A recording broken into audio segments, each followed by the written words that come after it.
last question. Any advice for women or Latinos coming up in the news business?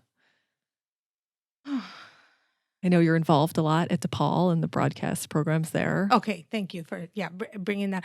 So I think there's a couple things that sort of permeate from my own experiences that I would hope people would take away from this, right? And that is being open and feeling that you deserve to be in the room. Yeah. Like even at 16, I felt like I deserved to be in the Yeah. room. Maybe I didn't deserve to be in the room, but I felt like I was. That fearlessness. Yeah.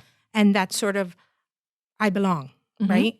And I do feel that from you, by the way, when we're in meetings and things together. I do feel that. So I like that a lot, actually. And I think that even for women is just a big thing. They're constantly questioning and churning. And for Latinos too. Yeah. And sometimes we haven't always been told that we belong. Yeah. So we need to own that we belong and get over, because sometimes we're our worst enemy, right? Yeah. Nobody else is telling us right. that no anymore, one else is and we're thinking, still telling ourselves that. Right. It's like, no, so there's that. So the openness to new experiences and fluidity, I think is so important too. I don't know what the 2.0 version is going to be, right? Yeah. And I'm okay with that. Yeah. I think I have so much faith that whatever I've built till now is preparing me for that 2.0. And maybe there's still some more stuff I have to learn. That's why maybe 2.0 hasn't come yet, right? Yeah. Or maybe it did come and I didn't even know. They always say that, hindsight is 20/20. So maybe I'll see it then. Being open. The other thing is, exposure is key, right? The reason why I built out at the time, because it's not currently in place, but why I love having people come to the station. Yeah. Although lately I've been bombarded with field trips and I'm like, I can't anymore. I got to do my work. Is because of the gift that Marianne gave me. Yeah. Which was that exposure. I could fit, you can't dream about what you've never seen before. Right.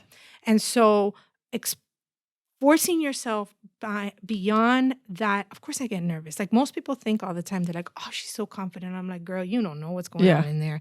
Like you have no idea how difficult it is for me to just conjure up the courage, because the fear is always there. Right. But the courage to say, get over yourself, Teri. You do belong. Right. Get over yourself. Open your mouth. You're in here for a reason. Yeah. They want your opinion. That's why you were invited. I literally do affirmations like that to myself, just so you know. We have to remind ourselves constantly, that so exposure. And by that I mean particularly, if you could do an internship every single semester, I would have people do an internship. I'd still be doing internships if I could. I could still do them too. Me too.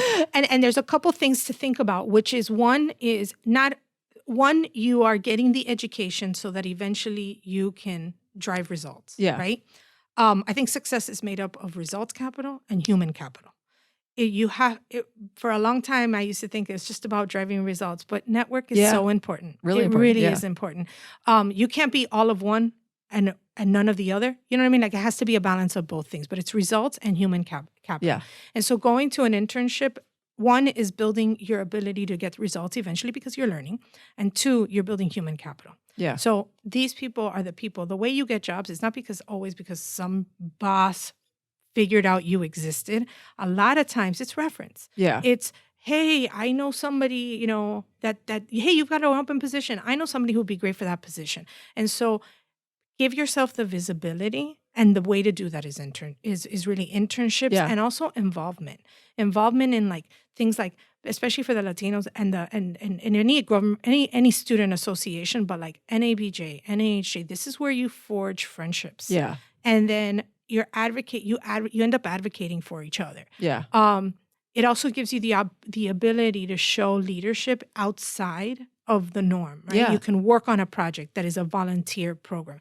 And then that builds up your confidence. Yeah. Yeah, because someone once said to me recently, says when you are feeling down, you should go do something that you're naturally good at, because when you build confidence in one area, it spills over into the rest of things.